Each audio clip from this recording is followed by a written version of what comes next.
हिंदी साहित्य संपूर्ण घटना चक्र क्विक रिवीजन विद आरती शर्मा। दोस्तों, आपको मेरा चैनल पसंद आए तो इसे लाइक करें, शेयर करें, मेरे चैनल को सब्सक्राइब करें। साथ ही साथ मेरे वीडियोस के अगले नोटिफिकेशंस को पाने के लिए बेल आइकन को प्रेस करें। दोस्तों, आज हम करेंगे घटना चक्र का पार्ट 164 यानी 164। तो चलिए देखते हैं अपने अगले प्रश्न। गौर करेंगे दोस्तों। प्रश्न है हमारा, खड़ी बोली हिंदी की उत्पत्ति किससे हुई है?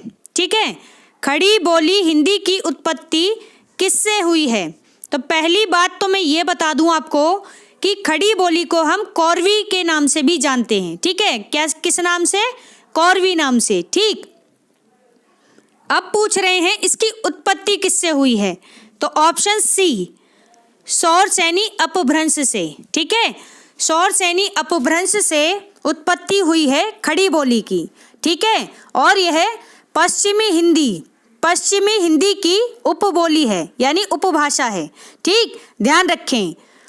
देखते हैं प्रश्न की व्याख्या। तो इस तरह से हमारा ऑप्शन सी जो है सही है। क्या है? सौर सैनी अपभ्रंश से खड़ी बोली हिंदी, ठीक है, यानी कि कौरवी की उत्पत्ति हुई है। ठीक, देखते हैं व्याख्या। ध्यान दें दोस्तों, गौर करें। खड़ी बोली को हम पश्चिमी हिंदी की बोली भी कहते हैं। ठीक है, पश्चिमी हिंदी की 5 बोलियां हैं जिनमें से एक बोली खड़ी बोली है। खड़ी बोली का अन्य नाम है कौरवी। ठीक, ध्यान रखें। और खड़ी बोली की उत्पत्ति दोस्तों पूछी जाए तो इसकी उत्पत्ति सौर सैनी अपभ्रंश से हुई है। किससे? सौर सैनी अपभ्रंश से। अब बात आती है अपभ्रंश की। तो अपभ्रंश के कितने रूप हैं? 3 रूप हैं। कौन कौन से? तो ध्यान से सुने।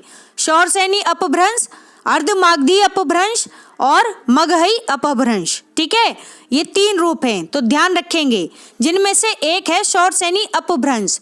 इसके अंतर्गत आती है पश्चिमी हिंदी। पश्चिमी हिंदी के अंतर्गत आती हैं 5 बोलियां, जिनमें से एक बोली है खड़ी बोली। ठीक है, मुझे लगता है चीजें आपकी समझ में आ रही होंगी। ठीक है, तो देखें आगे। खड़ी बोली के कई अन्य नाम भी हैं। ठीक है, अन्य नाम और भी हैं। कौन कौन से? तो ध्यान से सुने। हिंदुस्तानी, कौरवी, सर हिंदी, 3 नाम है खड़ी बोली के दोस्तों। कौन कौन से? एक हिंदुस्तानी, दूसरी कौरवी, तीसरी सर हिंदी। तो खड़ी बोली के भी 3 नाम हैं। तो देखो दोस्तों, 4 नाम हो गए। चारों में से कोई भी नाम आ जाए तो आप दिमाग में रखेंगे पश्चिमी हिंदी की का एक रूप है। पश्चिमी हिंदी की एक बोली है खड़ी बोली। ठीक है, जिसके 3 नाम हैं, हिंदुस्तानी, कौरवी, सर हिंदी। ठीक है, तो तीनों चारों में से ऑप्शन में कुछ भी आ जाए, आपको आंसर एकदम सही टिक करके आना है। ठीक है, देखते हैं आगे। ब्रज भाषा की तुलना में, अगर हम तुलना करें दोस्तों ब्रज भाषा से, तो इसकी तुलना में यह बोली खड़ी खड़ी लगती है। कैसी लगती है? खड़ी खड़ी लगती है। ठीक है, यानी कि जब हम इसे बोलते हैं तो ऐसा लगता है कि खड़ी है। जैसे सिर में हमारी, जैसे हम भी बात करते हैं तो हमारी मॉम घर में गुस्सा करती हैं कि किस तरह बात कर रहे हो। ऐसा लगता है खोपड़ी में लट्ठे से मार रहे हो, है ना। तो मतलब एक कड़ापन होता है, तीखाई सी होती है इस लैंग्वेज में। ठीक है, इसीलिए इसको कहा गया खड़ी बोली। ठीक, तो खड़ी खड़ी सी लगती है संभवतः, इसीलिए इसे खड़ी बोली यानी कर्कश सी, कुछ कुछ कर्कश जैसी लगती है। ठीक है, इसीलिए इसे खड़ी बोली कहा गया है।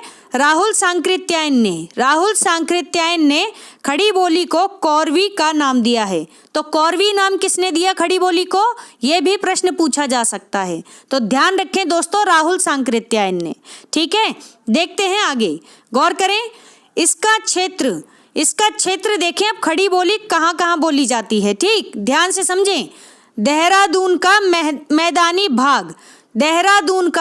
मैदानी भाग।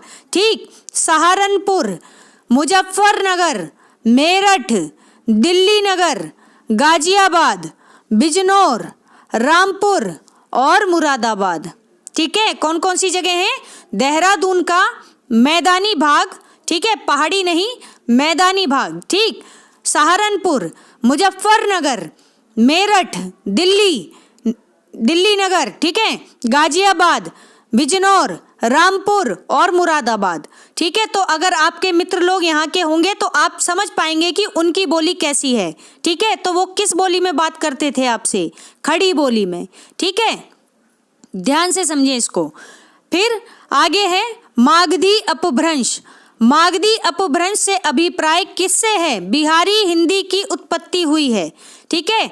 मागधी अपभ्रंश है, मैंने आपको मगही अपभ्रंश बता दिया था, तो वो मगही नहीं है। अपभ्रंश के 3 रूप हैं, कौन कौन से, एक शौरसेनी अपभ्रंश, अर्धमागधी अपभ्रंश और तीसरा है मागधी अपभ्रंश, ठीक है। मगही क्या है कि बोली है, मगही बिहारी हिंदी की बोली है, ठीक है। मैंने थोड़ा गलत बता दिया था, अभी मैं क्लियर कर रही हूँ, ठीक। तो मागधी अपभ्रंश, मागधी अपभ्रंश से ही बिहारी हिंदी की उत्पत्ति हुई है, किसकी, बिहारी हिंदी की उत्पत्ति हुई है, ठीक। इसकी प्रमुख बोलियां हैं कौन कौन सी, तो बिहारी हिंदी की उत्पत्ति हुई दोस्तों किससे, मागधी अपभ्रंश से, ठीक है। ये अपभ्रंश का तीसरा रूप है, मागधी अपभ्रंश। अब देखते हैं इसके अंतर्गत बिहारी हिंदी। बिहारी हिंदी की 3 उपबोलियां हैं दोस्तों, कौन कौन सी, ध्यान से समझें, भोजपुरी, मैथिली, मगही, भोजपुरी, मैथिली, मगही, ठीक है। तो ध्यान रखें। अब बात आती है अर्धमागधी अपभ्रंश की दोस्तों, ठीक है। तो सबसे पहले हमने देखा शौरसेनी अपभ्रंश, फिर हमने देखा मागधी अपभ्रंश, अब हम बात करेंगे अर्धमागधी अपभ्रंश की, ठीक है। अर्ध मीन्स होता है आधा, ठीक है, हाफ। तो अर्धमागधी अपभ्रंश यानी कि इससे पहले हमने क्या पढ़ी, मागधी अपभ्रंश।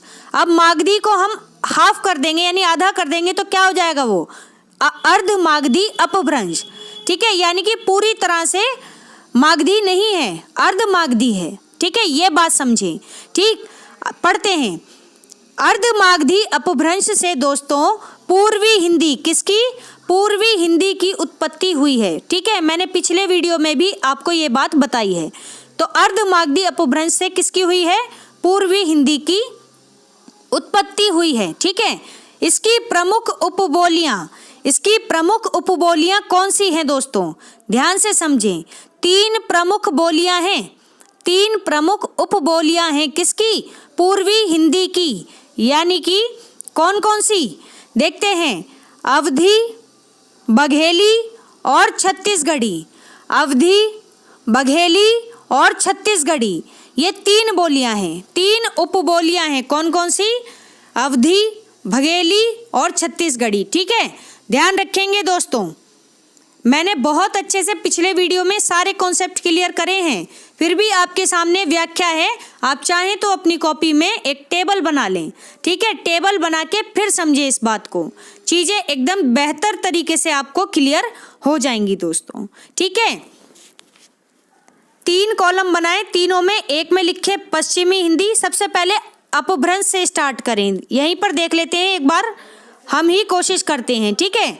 तो ध्यान से समझे इसको, मैं सिर्फ आगे के वर्ण लिखूंगी क्योंकि जगह नहीं है स्क्रीन पर, ठीक है।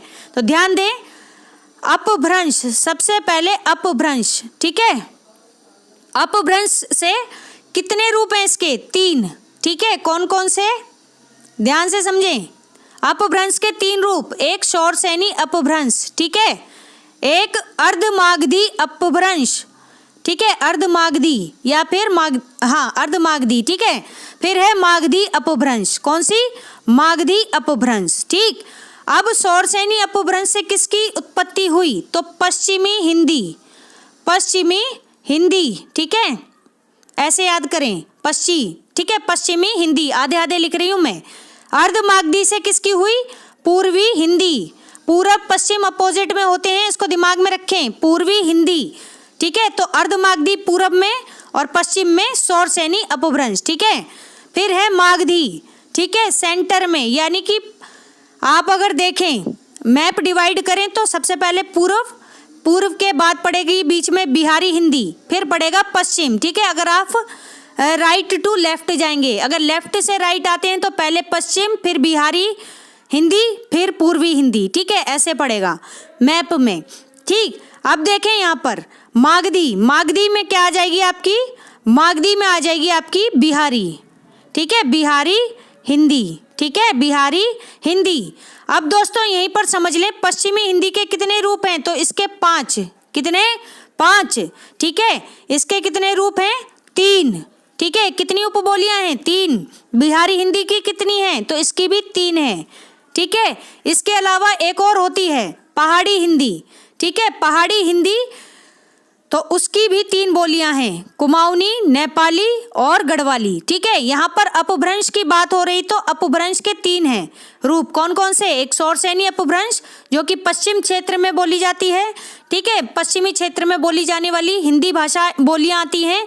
अर्ध मागधी में पूर्वी क्षेत्र में बोली जाने वाली बोलियां आती हैं, और मागधी जो कि सेंटर यानी कि बिहार में मगध क्षेत्र में, ठीक है, मगध बिहार का पुराना नाम रहा है, ठीक है।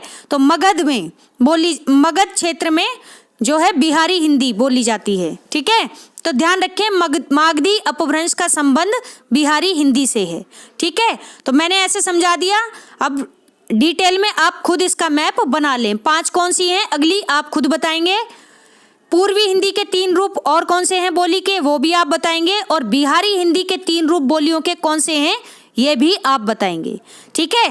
तो इतना मैंने समझा दिया है। आगे आप अपनी कॉपी में आप एक अच्छा सा चार्ट बनाएं, ताकि चीज़ें अगर आप 2-3 बार इस चार्ट को बना लेंगे तो दिमाग में सेट हो जाएगा एकदम, ठीक है दोस्तों।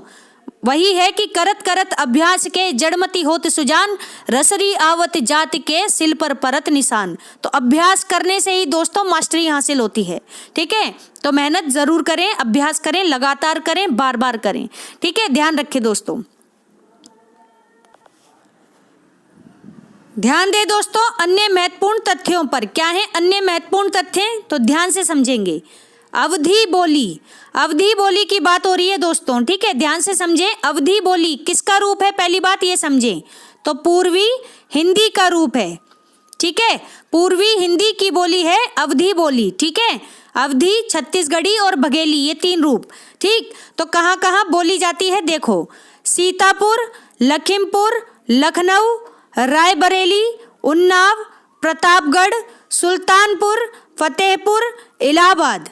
एक बार फिर से सुनेंगे, सीतापुर, लखीमपुर, लखनऊ। मेरी माने तो आज एक काम कर लें आप, जो लोग भी ये वीडियो देख रहे हैं, आप उत्तर प्रदेश का एक मैप उठाएं, ठीक है। किसका, उत्तर प्रदेश का एक मैप उठाएं, गूगल पर मिल जाएगा इजीली, ठीक है। और मैप वो लें जिसमें नाम लिखे हों जगह के, ठीक है। और फिर खुद देखें, मैपिंग करें, लाइंस के साथ मैच करें, ठीक है। आपको समझ में आ जाएगा कि किस क्षेत्र में कितनी बोली बोली जाती है, ठीक है, कौन सी बोली जाती है। तो सीतापुर, लखीमपुर, लखनऊ, रायबरेली, उन्नाव, प्रतापगढ़, सुल्तानपुर, फतेहपुर, इलाहाबाद आदि, इन सभी स्थानों पर बोली जाती है क्या, अवधी बोली, ठीक है। अब देखते हैं मारवाड़ी बोली। मारवाड़ी बोली क्या है दोस्तों, तो मारवाड़ी बोली पश्चिमी राजस्थानी, किसका रूप है, पश्चिमी राजस्थानी की बोली है मारवाड़ी, ठीक है। पश्चिमी राजस्थानी, ध्यान रखें, पश्चिमी राजस्थानी, ठीक है, ध्यान रखेंगे, पश्चिमी राजस्थानी मारवाड़ी, ठीक है। राजस्थानी में भी 3 हैं, 3 हैं मैंने बताई थी, ठीक है। एक मालवी, एक मेवाती और एक मारवाड़ी, ठीक है। तो ध्यान रखेंगे दोस्तों ये 3 हैं। गौर करें मारवाड़ी बोली की उपबोली पर, ठीक है। तो ध्यान से देखें स्क्रीन पर, आपके सामने है स्क्रीन, ठीक है।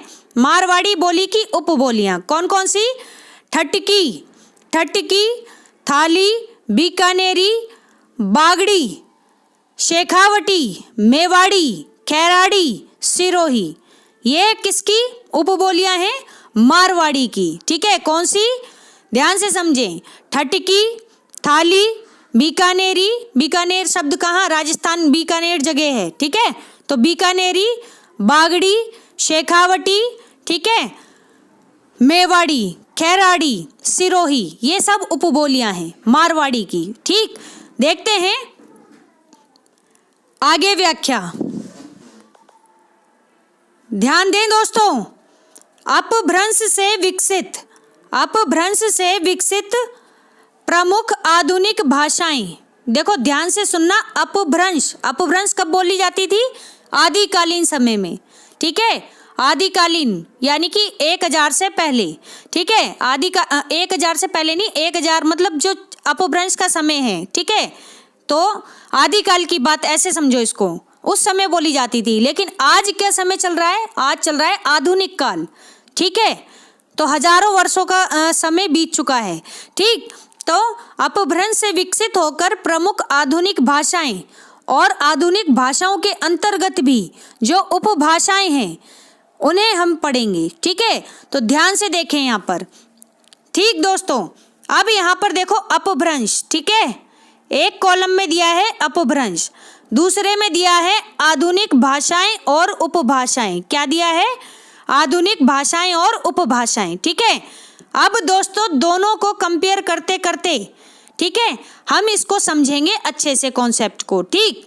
तो ध्यान दें दोस्तों, ध्यान दें, अपभ्रंश में, अपभ्रंश के, अब देखो ये कितनी अच्छा यहाँ पे इन्होंने बहुत अच्छा क्लैरिफिकेशन दिया है, ठीक है। तो अपभ्रंश, तो अपभ्रंश में हमने देखो, एक तो हमने सिर्फ पढ़ा सौरसेनी, ठीक है, सौरसेनी, इसके अलावा एक होता है पैसाची, ठीक है। ये यहाँ से प्रश्न जरूर बनता है दोस्तों, इस चीज को बहुत अच्छे से समझ लेना, ठीक। सौरसेनी भाषा का विषय ऐसा है कि बहुत मुश्किल से समझ पाते हैं क्योंकि याद नहीं रह पाती, क्योंकि इसके सब पॉइंट्स इतने ज़्यादा हैं, ठीक है। बोली है, भाषा है, फिर बोलियाँ हैं, बोली उपबोली है, फिर उपबोली है, कुछ इस तरह से, तो इस वजह से याद ही नहीं रह पाती चीज़ें, ठीक है। लेकिन है कुछ नहीं, आप 2-3 बार चीज़ों को खुद से जब करेंगे ना तो आपको, आपके लिए ये बाएं हाथ का खेल हो जाएगा, ठीक है। तो ध्यान से समझे, अपभ्रंश, अपभ्रंश में कौन कौन है? सौरसेनी, पैसाची, ब्रॉचर्ड, ठीक है, महाराष्ट्री। इस पर मुझे जब समय मिलेगा तो एक बढ़िया सा वीडियो मैं अलग से अपने नोट्स का बना करके आपको भाषा के ऊपर बताऊंगी, ठीक है। एक एक चीज कॉन्सेप्ट क्लियर हो जाएंगी और किस विद्वान ने किसको ज़्यादा माना है ये भी आपको क्लियर करूंगी, ठीक है।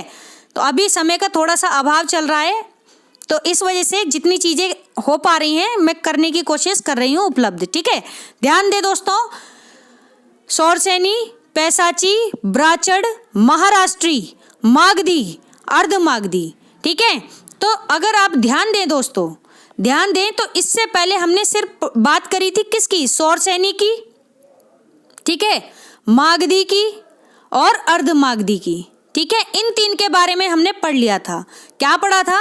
कि जो सौरसेनी है, ठीक है, सौरसेनी। अब देखो हम जो अभी तक पढ़ के आ रहे थे उसमें केवल हमने पश्चिमी हिंदी की बात की थी, ठीक है।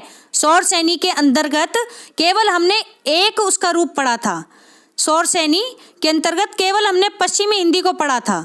लेकिन इसके अलावा राजस्थानी, पहाड़ी और गुजराती, ठीक है, पश्चिमी हिंदी से समझ लो जो पश्चिम क्षेत्र में, ठीक है, प्लस का निशान बना के डिवाइड कर लो, तो जो ये एरिया हो गया ना। अब देखो यहाँ पर पश्चिमी हिंदी, राजस्थान पड़ता है, यहीं पड़ता है, पहाड़ी इलाके भी हैं इधर, ठीक है, गुजरात भी हमारा इधर ही पड़ता है पश्चिम में, ठीक है।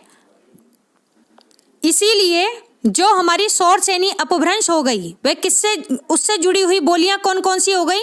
तो आधुनिक भाषाएं हो गई पश्चिमी हिंदी, राजस्थानी, पहाड़ी और गुजराती, ठीक है। ये 4 भाषाएं हो गई, भाषाएं उपभाषाएं, ठीक है, ध्यान रखें।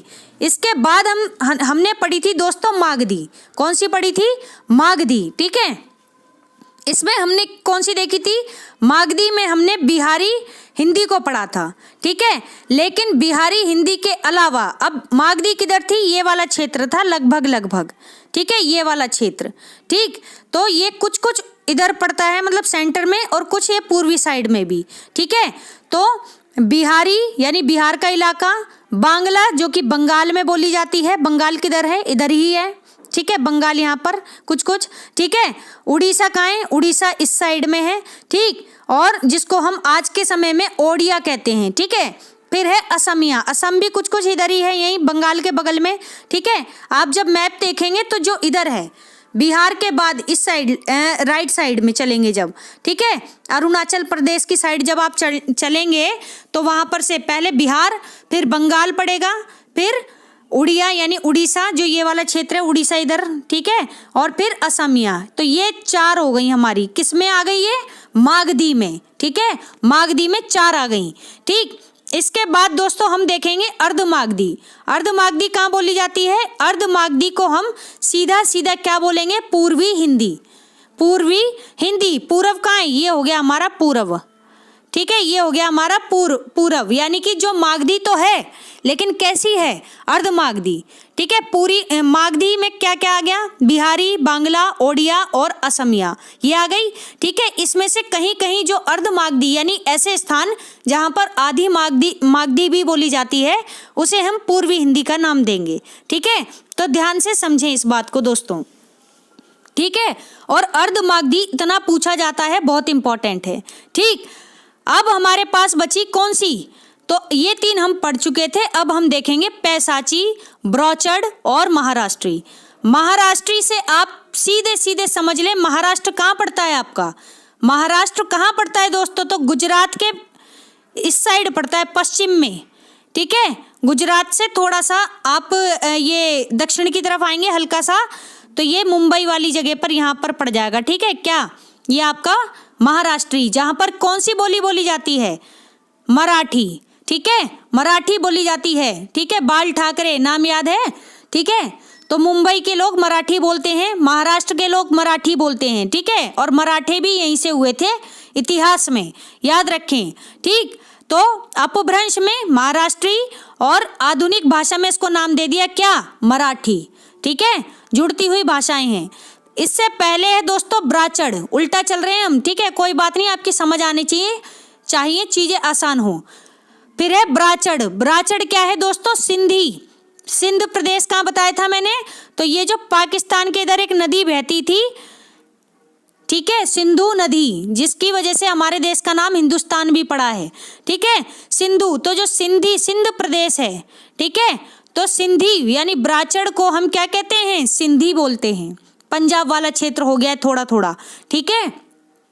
तो ब्राचड़ का आधुनिक नाम क्या है? सिंधी है, ठीक है। और ये कहाँ बोली जाती है? लगभग आपके पश्चिम एरिया में, ठीक है। फिर देखें दोस्तों पैसाची। पैसाची में आ गया आपका क्या? कौन सी बोली आ गई? तो लहंदा और पंजाबी, ठीक है। सिंधी बोली अलग है, ठीक है। आपने देखा होगा कि पंजाबी होते हैं, उनकी अलग भाषा होती है, लेकिन जो सरदार होते हैं, ठीक है, पंजाबी जो होते हैं पगड़ी पहनते हैं, सरदार होते हैं वो गोल गोल करके मतलब इस तरीके से पग बांधते हैं, मतलब उनकी अलग होती है, फोल्ड्स होते हैं कई सारे उनकी पगड़ी में, ठीक है ना।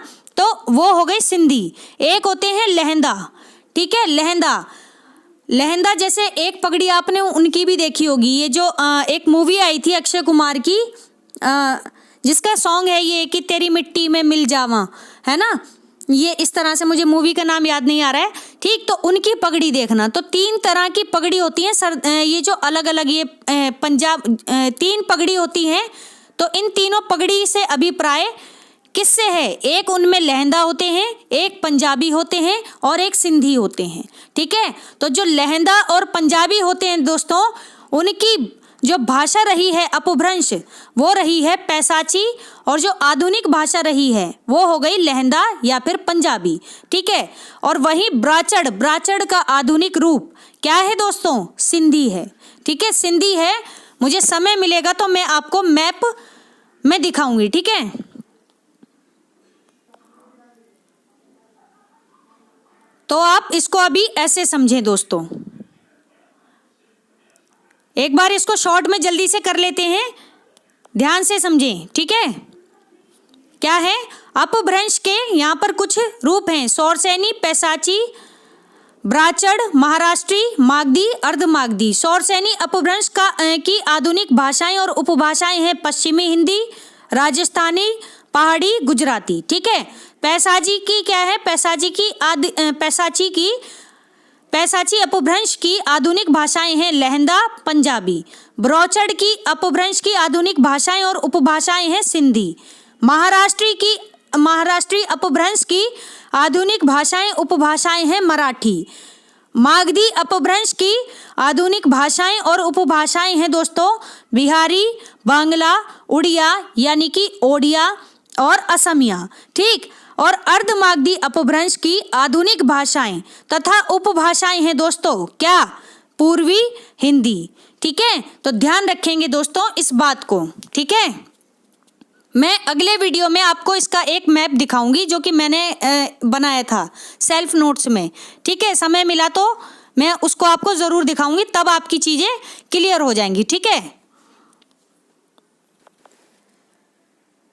तो दोस्तों हमारा आज का ये वीडियो यहीं समाप्त होता है। Thanks for watching. अगर आपको मेरे वीडियोस पसंद आ रहे हैं दोस्तों तो इन्हें लाइक करें, शेयर करें, मेरे चैनल को सब्सक्राइब करें। साथ ही साथ मेरे वीडियोस को के अगले नोटिफिकेशंस को पाने के लिए बेल आइकन को प्रेस करें। धन्यवाद दोस्तों।